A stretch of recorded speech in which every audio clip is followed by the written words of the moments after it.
और अब हम जिस खबर का विश्लेषण करेंगे वो आपके पूरे परिवार की सेहत से जुड़ी हुई खबर है। आपको जानकर हैरानी होगी कि आपके भोजन की थाली में से जरूरी पोषक तत्व गायब होते जा रहे हैं।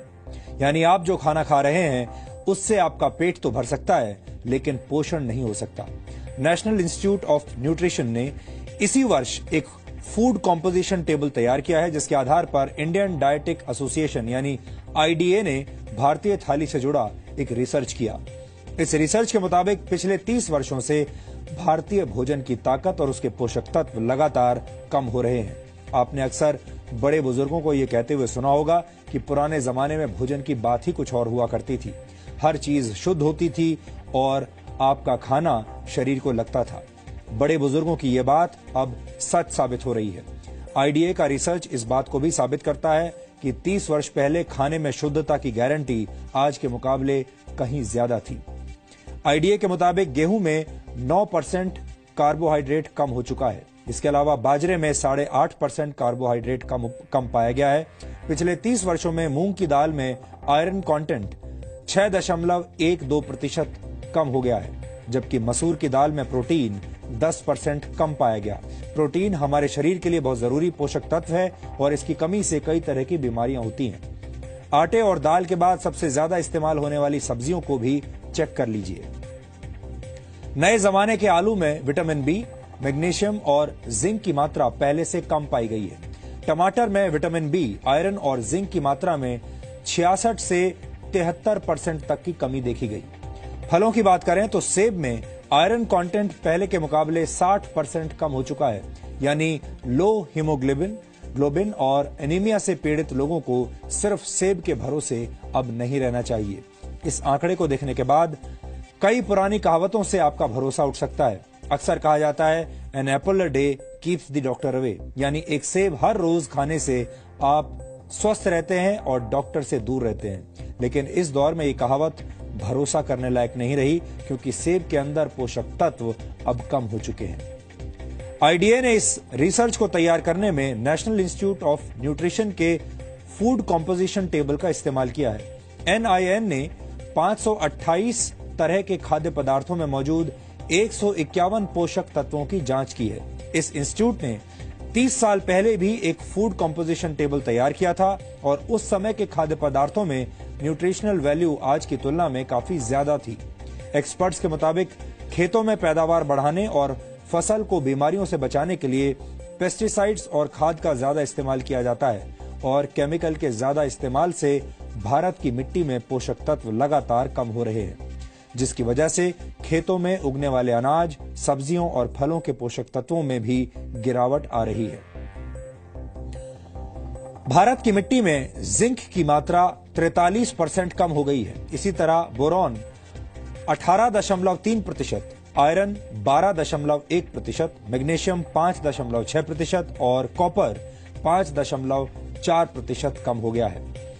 जाहिर है, जब फसल को पैदा करने वाले खेतों में ही पोषक तत्व कम होंगे तो खाने पीने की चीजों में न्यूट्रिशनल वैल्यू भी कम मिलेगी। इस रिसर्च के मुताबिक ऐसे अनाज, फल और सब्जियां खाने की वजह से आपकी सेहत पर अब फर्क पड़ रहा है, असर पड़ रहा है। आपका शरीर कमजोर बुनियाद वाली उस इमारत की तरह है जिसमें हमेशा रोगों की आशंका बनी रहती है।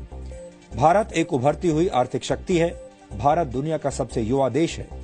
एनएसएसओ के मुताबिक भारत की कुल जनसंख्या में 47 करोड़ से भी ज्यादा लोग कामकाजी हैं, लेकिन भारत धीरे धीरे बीमार और थके हुए लोगों का देश बनता जा रहा है।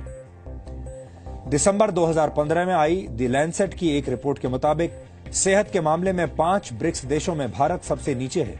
ब्रिक्स देशों में भारत के अलावा ब्राजील, रशिया, चीन और साउथ अफ्रीका शामिल है। 2013 में पूरी दुनिया में बीमार लोगों की कुल संख्या में से 20% भारतीय थे। भारत में इस वक्त 7 करोड़ लोग डायबिटीज के शिकार हैं और डायबिटीज का मरीजों की संख्या के मामले में भारत चीन के बाद दूसरे नंबर पर है। वर्ल्ड कांग्रेस ऑफ कार्डियोलॉजी के मुताबिक सन 2020 तक भारत में होने वाली 40% मौतें दिल से संबंधित बीमारियों की वजह से होंगी। भारत में हर 10 में से एक व्यक्ति किडनी की बीमारी से पीड़ित है और ज्यादातर लोगों को इसका पता तब चलता है जब उनकी किडनी 60% तक बेकार हो चुकी होती है। ये सारी बातें सुनकर आप चिंतित जरूर हो रहे होंगे। आप सोच रहे होंगे कि एक तरफ भारत के लोग बीमार हो रहे हैं और दूसरी तरफ हमारे भोजन के अंदर मौजूद पोषक तत्व भी कम हो रहे हैं। ये एक तरह से दोहरी मार है। लेकिन इस विषय पर हमारा आज का वीडियो विश्लेषण देखने के बाद आपको थोड़ा लाभ जरूर मिलेगा और आप ये समझ जाएंगे कि मौजूदा दौर में शरीर में पोषक तत्वों की कमी को कैसे पूरा किया जा सकता है।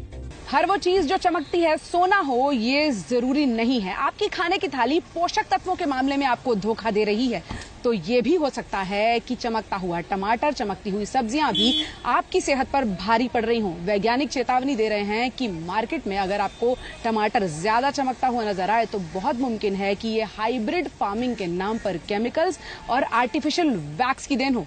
इनसे भी दूर रहने में भलाई है। रीजंस हैं, एक तो हम जिस तरह का एग्रीकल्चर करते हैं, जिस तरह की टेक्निक्स यूज करते हैं, बहुत इंटेंसिव है, तो probably there is not enough time for uptake जिसमें कि सारे न्यूट्रिएंट्स वहां पे एब्जॉर्ब हो।